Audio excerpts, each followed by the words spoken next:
Ustedes, buenos días a todos los que nos escuchan en distintas partes de América. Para mí es una alegría poder participar. Soy un gran amigo de la academia, gran hincha de la academia, de los que tratamos de que ésta se expanda porque ha hecho mucho bien en mi país y bueno, y creo que en todos los países donde está haciendo mucho bien. Entonces, si todo funciona bien, voy a compartir pantalla, así no ven tanto mi cara, sino aquello que les quiero compartir.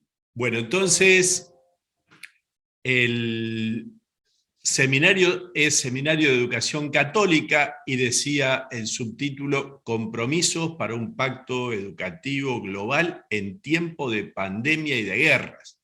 O sea que nos sitúa en lo que estamos viviendo en el mundo, por un lado este llamado a ese pacto educativo global y también ubicándonos en lo que es este tiempo difícil que vivimos. Y el título de esta disertación es La persona como centro del proceso educativo. Esto es lo que intentaremos presentar, no en una disertación muy académica, digamos así, aunque obviamente se trata de una academia, pero yo no soy un académico, sino rescatando algunos elementos centrales. Lo que yo sí he sido es educador, ya que soy salesiano y he vivido casi toda mi vida en tareas educativas. Hace 10 años que soy obispo, 8 años arzobispo de Montevideo. Entonces me parecía importante que nosotros en esta mañana, al hablar de la persona como centro del proceso educativo, miremos la experiencia riquísima de la Iglesia, o al menos la tengamos en cuenta como trasfondo. Y ahí es que nosotros cristianos sabemos que tenemos un vastísima tradición educativa. Y acá fíjense que solamente estoy poniendo algunos santos de estos últimos siglos, pero podríamos hablar de tantos de todos los tiempos. A Justino, que hace poco lo recordamos, el 1 de junio, San Justino, un filósofo pagano que se hace cristiano y que él ya se hace educador. Pero ahí tenemos algunos personajes, quizás todos los reconozcan: San Juan Bautista de la Salle, Don Bosco, San Marcelino Champagnat, todos grandes fundadores, los lasallanos, los salesianos, los maristas. Podríamos ahí seguir con tantos otros. Yo fui alumno de los Hermanos de la Sagrada Familia, fundados por el hermano Gabriel Taborén, francés al igual que Champagnat. Y luego mujeres extraordinarias como Santa Luisa de Marillac, fundadora de las Hijas de la Caridad y gran educadora, una mártir, Victoria Diez, teresiana, una mujer que fue al martirio, ella con 16 varones, ella era maestra y que alentaba a todos diciéndoles: ánimo, compañeros, que la vida puede más. Ya está el cielo abierto para recibirnos. Ella fue educadora hasta el final, ya que quedó última para ser fusilada en la España de la Guerra Civil, y educó hasta lo último a sus compañeros de martirio, pero como había sido antes maestra en un pueblo en Andalucía. Y Santa Magdalena Sofía, fundadora de las Religiosas del Sagrado Corazón de Jesús, una congregación que tuvo una vastísima experiencia educativa a todo nivel y que hizo muchísimo bien y que sigue haciendo ahora sin duda con más dificultades vocacionales. Pero nosotros sabemos que podríamos hablar y hablar de experiencias educativas de tanta gente buena y santa, y quizá cada uno de nosotros podría recordar a quienes fueron sus educadores y de ellos recoger cómo estaba la persona humana en el centro de sus preocupaciones. Y como al igual que Monseñor Alberto, que hizo la introducción, yo también soy salesiano, como les decía, los invito a mirar un videíto de Don Bosco que nos habla de este educador, pero que a su vez también recibió de otros un influjo educativo, como es el caso de este sacerdote que habla con el niño Juan Bosco. Espero que lo podamos ver. Bien, entonces, queridísimos, esta introducción de la vida de Don Bosco nos ayuda a ver cómo este santo educador nos habla de sacar los chicos adelante. Él en esa discusión que tiene con ese ministro que aparecía ahí en la película, este es como un resumencito de la película de Don Bosco, le dice, usted habla de manzanas podridas, yo hablo de manzanas verdes. Es decir, la posibilidad de todo joven de ser rescatado, la posibilidad de todo joven de madurar, la posibilidad de tener un futuro. Todos los grandes educadores cristianos han puesto a la persona humana en el centro. Don Bosco decía que quería formar honrados ciudadanos y buenos cristianos. Hoy podríamos decirlo con otro lenguaje, personas maduras, personas que sean ciudadanos libres, que contribuyan y al mismo tiempo que sean, junto con otros, aquellos que hacen presente el reino de Dios en la tierra. Pero esta experiencia de Don Bosco no quedaba solamente en la teoría o en el grupo o en la multitud, sino que tenía esa particularidad de llegar a cada uno de los jóvenes.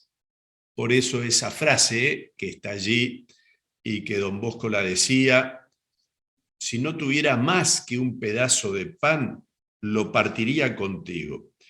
Es una referencia a una realidad que en la que intentaremos profundizar, que es ese amor educativo, amor personalizado, que hace que todo chico, pero especialmente aquel que más necesita en la realidad que sea, pueda tener en el educador una persona en la cual confiar. Y los invito entonces a mirar y a leer esta frase que es de Juan Pablo II. Juan Pablo II acá está siendo citado por un documento de la Congregación para la Educación Católica, a partir de mañana del Dicasterio para la Educación Católica, un documento muy bueno que se llama La Escuela Católica en los umbrales del tercer milenio y que nos pone en el centro de lo que es la realidad de la educación católica. La persona de cada uno en sus necesidades materiales y espirituales es el centro del magisterio de Jesús. Por esto el fin de la escuela católica es la promoción de la persona humana. Y ahí cuando hablamos de esta realidad de la persona humana, me gusta esta cita que les voy a mostrar ahora, que es de San Pablo VI en el discurso final del concilio. Pablo VI, y quisiera hacer una breve introducción, en el discurso final del Concilio Vaticano II en el año 1965, su discurso tuvo como título El valor religioso del concilio, pero paradójicamente, al hablar del valor religioso del concilio, se refirió a una iglesia servidora de la humanidad. Pablo VI decía, la iglesia del concilio se ha ocupado mucho, además de sí misma y de la relación que la une con Dios, del hombre tal cual hoy en realidad se presenta. Y estoy leyendo la cita más larga que lo que allí aparece, ¿verdad? Del hombre vivo, del hombre enteramente ocupado de sí, del hombre que no solo se hace el centro de su interés, sino que se atreve a llamarse principio y razón de toda realidad. Todo el hombre fenoménico, es decir, cubierto con las vestiduras de sus innumerables apariencias, se ha levantado ante la asamblea de los padres conciliares, también ellos hombres, todos pastores y hermanos, y por tanto atentos y amorosos. Se ha levantado el hombre trágico en sus propios dramas, el hombre superhombre de ayer y de hoy, y por lo mismo frágil y falso, egoísta y feroz. Luego el hombre descontento de sí, que ríe y que llora.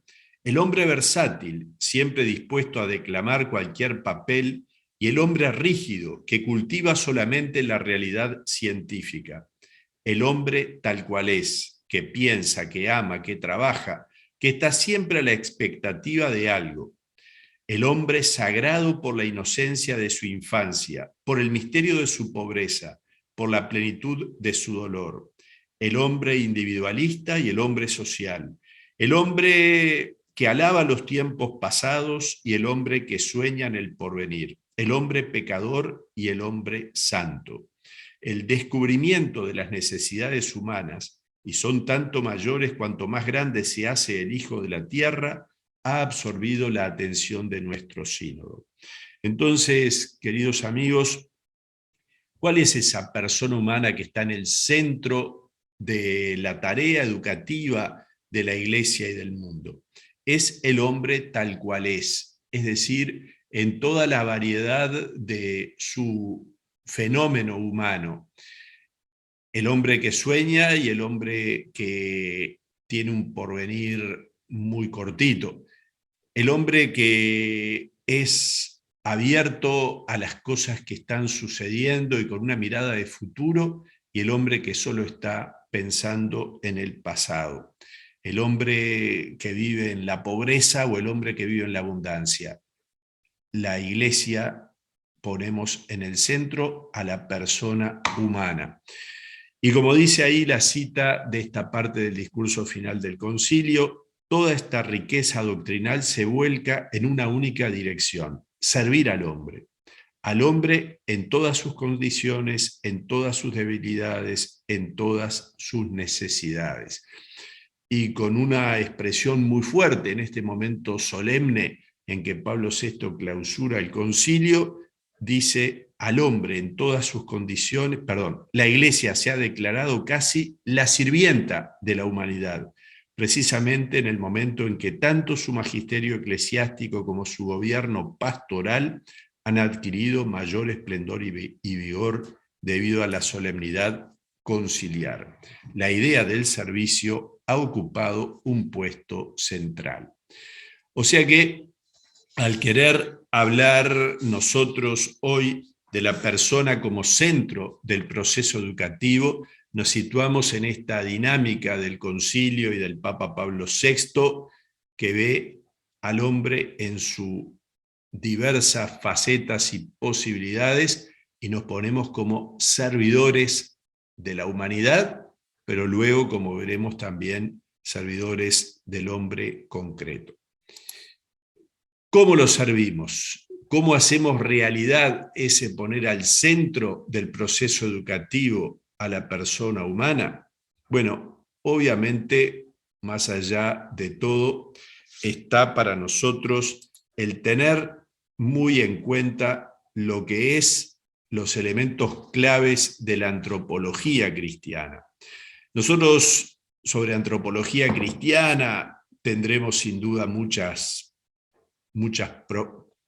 estudios, profundizaciones que hemos realizado, pero hay tres elementos que son los clave, los que nosotros podemos decir: acá yo encuentro sencillamente, pero clarísimamente, lo que es la visión humana sobre el hombre. Primero, la afirmación clave de toda la antropología cristiana es que el ser humano, la persona humana, es creada a imagen y semejanza de Dios.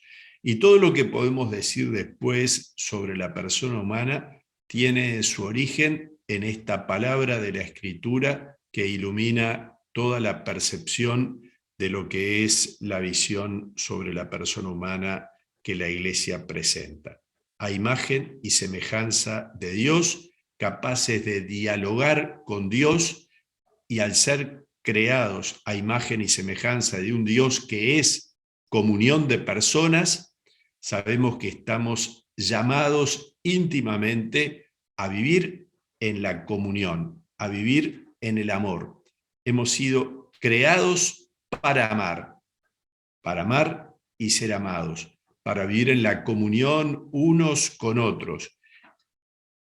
Comunión que se hace en la relación entre las personas, comunión que es con Dios, comunión que es consigo mismo y armonía con la naturaleza, con esa hermosa creación que Dios ha hecho y donde nos ha puesto a nosotros como lugartenientes suyos, a imagen y semejanza de Dios, capaces entonces de llegar a alturas estupendas y destinados a la patria celestial. Esto también es un elemento que entra muy dentro de la antropología cristiana, saber que hay una patria definitiva que no es esta y a la que estamos todos invitados, pero en la que podemos fallar a la invitación.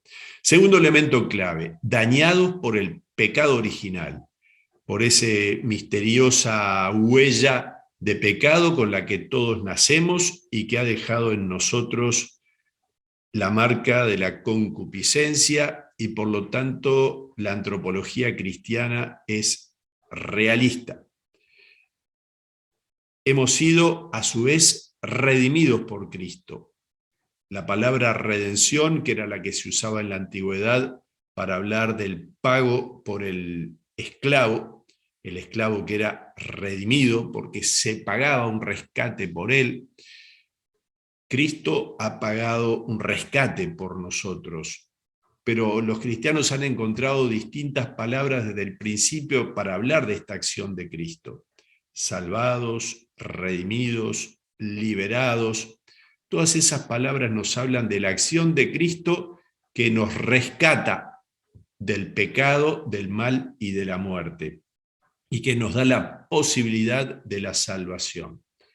La antropología cristiana es profundamente realista y por lo tanto está cargada de esperanza por la salvación que Cristo nos trae y porque sabemos que todo ser humano tiene en sí la imagen de Dios, que le da su dignidad personal. Pero al mismo tiempo la antropología cristiana es consciente de la marca del pecado y de que nuestra naturaleza humana está dañada, herida, y por lo tanto necesita siempre de redención. Y estos elementos, justamente a este ser humano, es al que Cristo ha salvado, liberado, y para ello también al que ha educado. Y acá vemos imágenes de 4 encuentros muy especiales de Cristo, que nos hablan entonces del Cristo que dialoga con la samaritana y que es capaz de presentarle cómo hay una fuente de vida, de que Él es capaz de saciar la sed de toda persona humana. Cómo Cristo trata con infinita ternura y dignifica a la mujer adúltera pecadora, porque más allá de la culpa que pudiera tener, Él ve en ella esa imagen de Dios y no la condena, sino que le devuelve su dignidad. Vete y no peques más. Cristo también sale al encuentro de Zaqueo y quiere quedar con él en su casa y ser su salvador, hasta el punto que el encuentro con Zaqueo termina con esa expresión de Jesús: hoy ha llegado la salvación a esta casa, porque en todos estos casos que vemos aquí, personas heridas por el pecado, pero que Jesús rescata una a una y les devuelve su dignidad, su libertad, les da la salvación. Entonces, este es sin duda el modelo. En el centro de toda la experiencia educativa cristiana está el amor. Ese amor que Cristo nos dice: he venido para que tengan vida, y vida en abundancia. Él es el buen pastor, el que conoce a las ovejas una a una por su nombre, el que sana la que está herida, el que va a buscar a la perdida, el que cuida del lobo, el que lleva a buenos pastos. Él es el buen pastor. Y todo educador cristiano y toda la educación cristiana tiene su modelo primero en Cristo, pero en este Cristo que conoce de qué estamos hechos, que sabe quiénes somos nosotros y que por lo tanto nos rescata desde nuestra realidad de pecado para devolvernos la dignidad de hijos de Dios y abrirnos una posibilidad de salvación. Y ahora le voy a pedir a Elizabeth que pase un pequeño videíto. Se trata de un santo, San Felipe Neri, que es un santo del siglo XVI, gran educador también él, y a través de la anécdota que ahí nos narra, creo que hay muchas cosas que nos van a ayudar a introducirnos en la segunda parte de esta charla. ¿Se comparte de vuelta mi pantalla? Sí. Gracias. Bueno, queridísimos, entonces en este video de San Felipe Neri, yo quisiera rescatar dos cosas fundamentales, que es esa experiencia que tiene Felipe al encontrar a estos chicos pobres en las catacumbas de Roma, siglo XVI, como decía. Y en la película, en esa escena, no sé si rescataron, si pudieron ver, que San Felipe le hace una caricia a este chico que era el líder. Y el líder después dice, otro le pregunta, ¿qué te ha hecho? Es decir, no tienen la experiencia de un amor personalizado. No la tienen. Ni siquiera saben, como muestra al final, qué día cumplen años. ¿A quién se lo van a preguntar? Si no saben nada acerca de su vida, allí están. Bien. Y segundo punto, cuando Felipe les prepara esa sopa, ese guiso, al final él es capaz también de rescatar al líder, a ese muchachito Mezzapañota que se llamaba, y lo pone, le rescata su dignidad, lo deja como líder del grupo y por lo tanto lo hace crecer para dándole las posibilidades que él tiene como líder de seguir siéndolo, pero abriéndole nuevas perspectivas de vida. En definitiva, ¿qué es lo que uno rescata de esa experiencia cristiana que pone a la persona como centro del proceso educativo? El amor. El amor de Cristo, buen pastor, el amor de Cristo, maestro, el amor que es lo que tenemos nosotros de Dios en nuestra vida y en nuestro interior. El obispo Lorenzelli al final decía, citando a San Juan Bosco, la educación es cuestión del corazón. Bueno, esta es una realidad. La educación es una realidad de amor. Y entonces lo que yo les invito ahora en este rato es, yo voy a subrayar 3 características fundamentales que me parecen del amor educativo. Primero, como dice ahí, el amor educativo es un amor puro, casto, sano, santo. ¿Qué quiere decir educar? La misma palabra lo dice en su sentido etimológico, exducere, sacar de sí mismo. Si nosotros creemos realmente que la persona ha sido creada a imagen y semejanza de Dios, se trata entonces de que pueda aflorar lo mejor de la persona humana. Y ahí aflora la huella de Dios que tiene. Educar es ayudar a que la persona pueda sacar hacia afuera esa huella de Dios que tiene. Pero al mismo tiempo, tanto nosotros como educadores acerca de nosotros mismos, como aquellos hacia los que vamos a realizar esta tarea educativa, si es el caso, tener en cuenta la realidad del pecado. Y por lo tanto, tanto el educador como el educando, y en toda relación educativa, puede aflorar lo mejor o aflorar lo peor del ser humano. En una iglesia que ha sido sacudida por los escándalos, recordemos la terrible palabra del Evangelio de Jesucristo: para aquellos que los cometen, más le valdría ponerse una piedra de molino y tirarse al mar. La iglesia debe recuperar el sentido de la castidad como valor primordial. Pero no es solo la castidad para decir, bueno, que no haya abusos, sino un amor casto es un amor gratuito, un amor desinteresado, un amor que purifica, un amor de una persona que se propone madurar afectivamente y ayudar a que los otros maduren afectivamente y por lo tanto que sean libres. Si no hay libertad, no hay posibilidad de amar de verdad. Y entonces, al hablar de la educación, nosotros tenemos que poner en el centro esta experiencia de un amor, y de un amor que es puro, sano, que trata de entonces dejar de lado el propio pecado y trata de que emerja de la persona lo mejor de sí mismo. Este año se cumplen 50 años de una experiencia muy trágica que fue, no sé si la conocen, pero en el Uruguay obviamente es muy conocida, porque se trató de unos uruguayos que cayeron en un avión en los Andes, jugadores de rugby, todos exalumnos de colegios católicos.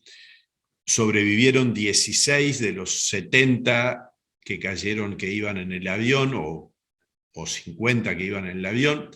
Lo cierto es que a través de distintos testimonios que ellos han dado, aun cuando tuvieron que tomar la terrible decisión de sobrevivir comiendo de los cuerpos de los amigos muertos, ellos sacaron lo mejor de sí mismo en esa experiencia, y por eso cuando escucharon el relato de que no iban a los 10 días de estar, estuvieron 72 días en la nieve, a los 10 días escucharon que no los iban a buscar más, que los daban por perdidos, por muertos. Ellos resolvieron buscar el modo de poder salir por sí mismos. Bueno, esta es una experiencia importantísima, donde en una tragedia, en lugar de aflorar lo peor, aflora lo mejor del ser humano. Segunda característica: amor encarnado, personalizado. Uno puede decir, amo a los 1.000 millones de chinos, amo a los 1.000 millones de la India, amo a la humanidad. Sí, pero después se trata de amar concretamente a las personas que están a nuestro alrededor. Y ahí es donde ya nos cuesta mucho más el amor al prójimo. Cuanto más prójimo, más próximo es este prójimo. Bueno, ahí en esa foto en la que vemos a San Juan Bosco confesando a un chico. Él llegó a tener casi 700 chicos en el oratorio de Baldoco, en la casa donde él vivía. Y sin embargo, todos se sentían queridos por él personalmente. El amor educativo, el amor del corazón del buen pastor, es un amor puro, pero es un amor encarnado, personalizado, que en el respeto radical a la otra persona, al mismo tiempo se hace concreto y llega al fondo del corazón humano. Y el último punto: un amor que hace crecer, que es liberador, un amor que ayuda a pensar al otro, que estimula al otro a que piense por sí mismo, a que sea él mismo. Ahí, como vemos, Felipe está acompañando a este líder, Mezzapañota, hablando con un hombre con vestidura noble. Es decir, el educador siempre, de algún modo, el mensaje que le transmite al otro es: tú puedes, tú tenés semillas de bien, que son las que tenés que desarrollar. Aquí en el Uruguay también hemos tenido una experiencia extraordinaria de un sacerdote que hace muchos años, hoy es siervo de Dios, falleció hace 30 años. En el año 1976 se fue a vivir entre los más pobres de un barrio, de un asentamiento, como llamamos, de una villa miseria, Cantegril se decía aquí antes. Y este sacerdote, el padre Cacho, como se lo conoce, en ese lugar, él no fue el protagonista de ayudar a las personas a salir adelante, a construir viviendas dignas, a tener un trabajo mejor. Él acompañaba a aquellos que en ese momento se llamaban los requecheros, es decir, personas que salían por la ciudad con un carrito a revolver la basura y a sacar de la basura para después vender aquello que pudieran vender o comer la comida que pudieran comer. Y él les hizo tomar conciencia de que eran clasificadores. Y muchísimos años antes de Laudato Si y de toda esta onda del verde, digamos así, ecológica, él les dijo: ustedes son personas que contribuyen al medio ambiente, y les hizo hacer tomar conciencia de su propia dignidad. Y entonces ya dejaron de ser requecheros, como se decía con sentido negativo, y les dijo: ustedes son clasificadores, personas que al clasificar la basura contribuyen al bien común, además de ganar dignamente su sustento. Bueno, la experiencia del amor educativo es un amor que hace crecer y un amor que libera. Por eso, en la experiencia educativa del amor puro, del amor encarnado, es un amor que ayuda al otro a liberarse y a crecer. Y esto es clave en la experiencia cristiana.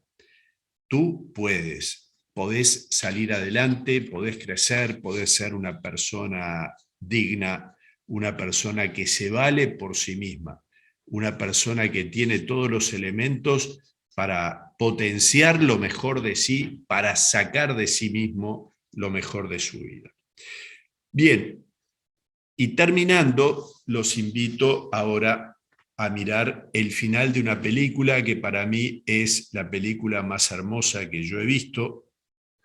Es una película italiana, se llama La vida es bella.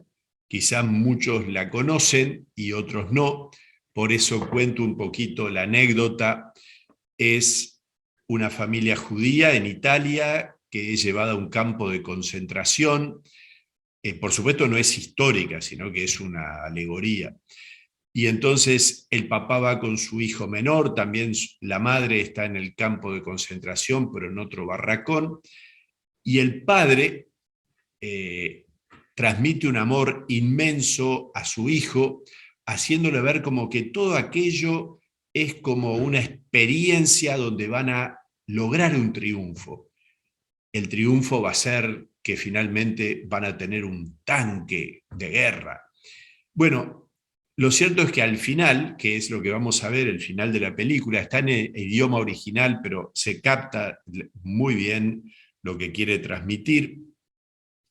En el final, el chico no se entera que su padre ha sido fusilado y él sale por sí mismo y termina descubriendo que ha vencido.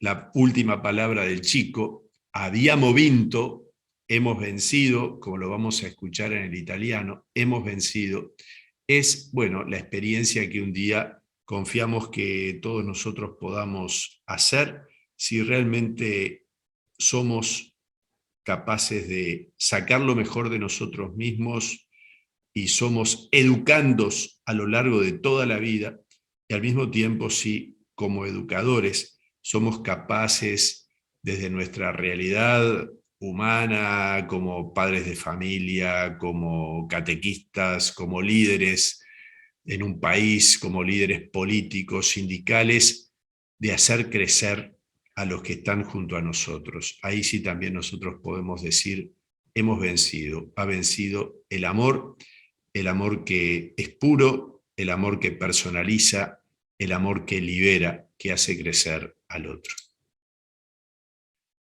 Bueno, queridísimos, con este hemos vencido. Habíamos visto de este chico, de este pibe, de este botija.